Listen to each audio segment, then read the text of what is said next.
السلام عليكم حبيباتي، جيتكم اليوم فيديو جديد. اليوم جيتكم بوصفه طبيعيه مليحه بزاف للسعله، مليحه للامراض الصدريه بزاف اللي يعانيوا من هذه المشاكل هذو، سواء كبار ولا صغار. شوتو مع الدخله تاع الشتاء الاولاد صغار راهم بزاف يمرضوا بزاف كيما نقولوا العدوى تنتقل بسرعه. دونك ننصحكم بهذه الوصفه، انا شخصيا جربتها نفعتني بزاف وحبيت نشارككم معها. هذه الوصفه البنات واش نحتاج زيت زيتون ونحتاج ثوم، معناتها مكونين فقط. كيفاش نخدموها؟ اول حاجه تجيبي اطرا زيت زيتون. زيت زيتون البنات لازم لكم تيفيتي وتشريو هذاك اللي تتباع في الاسواق هكاك برك. الاحسن انكم تشريوها من عند ناس ثقه، ناس معناتها معروفين يخدموا في المجال هذا، معروفين تتعاملوا معاهم. على قد ما كان زيت زيتون نوعيته مليحه على قد ما النتيجه كانت مليحه. هذا بالنسبه لزيت الزيتون. ثاني حاجه الثوم، نجيبو 100 غرام ثوم، نقشروها نخليوها هكاك فصوص، من بعد نجيبو موس ونخرجو هذيك الفصوص تاع الثوم، من بعد نلوحوها هنايا في الزيت ونقفلو عليها، نخليو هذيك الثوم مرقده هنايا في الزيت 15 يوم، معناتها 15 يوم ما نحل عليها ما نستخدمها. من بعد 15 يوم تحليها، تجبدي الثوم تاعك من تحت، معناتها تصفيها وتبداي تستخدميها معناتها كل ليله قبل ما ترقدي، ولا مام لولادك قبل ما يرقدوا والفيهم يشربوا مغرفه زيت زيتون في الليل، معناتها قبل ما يرقدوا. مليحه بزاف الحق، تمد نتيجه هايله. مي السر تاع هذه الوصفه والسر تاع النجاح تاعها انك لازم تطولي بالك معاها، لازم تداوميها. الوصفه هذه كانت نعتها لي ماما وكنت دائما مزروبه ونقولها كنتاش تبان الريزولتا، وهي كانت تقولي طولي بالك معاها بقاي تشربيها هكاك ونسايها. وفعلا كما نقولوا طولت بالي معاها.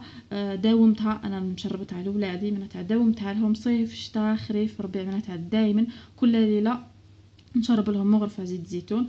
الحمد لله فرق كبير بين الشتاء اللي فاتت وبين الشتاء هذه، معناتها ما ولاوش يمرضوا في ساعه، معناتها مش نسمه الهواء هذيك اللي تجي معناتها تمرضهم، الحمد لله. دونك ننصحكم بها 100%، تقدروا تشربوها لولادكم من عمر شهرين حتى الما نهايه، معناتها اي عمر تقدروا تشربوها.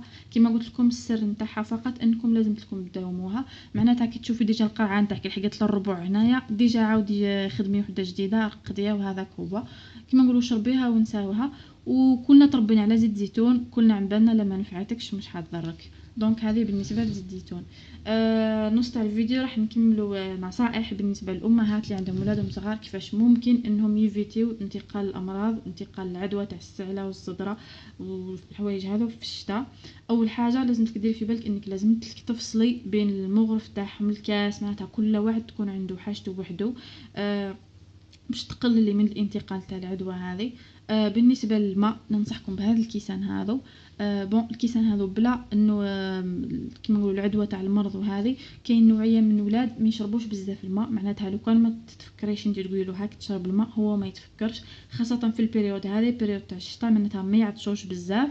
فهذه الفكره هذه انك تجيبي كاس يكون يتقفل الشكل تاعو مليح وتحطيه هكا فوق الطابله، معناتها دائما مقابله، راح تعرفي نتيا ولدك قد ما راه يشرب الماء، معناتها على قد ما معناتها تعسي روحك نتيا قداه مرة عمرتي له الكاس. هذه بالنسبة للشرب تاع الماء. ثاني حاجة العدوى مش حتنتقل، كل واحد راح يشرب في كاس وحده.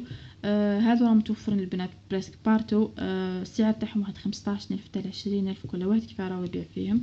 يجيو قزاز، راهم جايين قزاز هكا ويجيو منه هكا بلاستيك. والحاجة فيهم المليحة انه عندهم الغلاق تاعهم جاي بلاستيك، وعندهم هنايا الباي اللي يشربوا به. بون كاين واحد النوعيه البنات ما ننصحكمش تشريوها، اللي هي هذه كنت شريتها من قبل وحاجه مش مليحه طول. بون يجيو هكا نفس الشيء، حتى هو جاي قزاز هكا، مي كان الغلاق تاعو جاي حديد، معناتها عليه الزنجر ما ولاش يصلح خلاص، معناتها حتى كي تغسل ما يصلحش خلاص.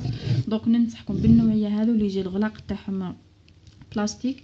بالنسبه للباي مره على مره تقدري تبدليه، تركبي واحد من هذو اللي يتباعوا هكا راه متوفرين، مرة على مرة تعقميهم ديريهم في الماء يغليو باش تنحيلهم الكالكار اللي من تحت، وتبقاي تستخدميهم مدة اطول. ثالث حاجة لازم تكتيفيتي ثاني الصابون هذاك تاع الكاري. ننصحكم بصابون سائل فريمون ينقص الانتقال العدوى. الصابون الكاري هذاك راهو يهز في الجراثيم من بلاصة لبلاصة من واحد لواحد، دونك ننصحكم بانكم تيفيتيوه.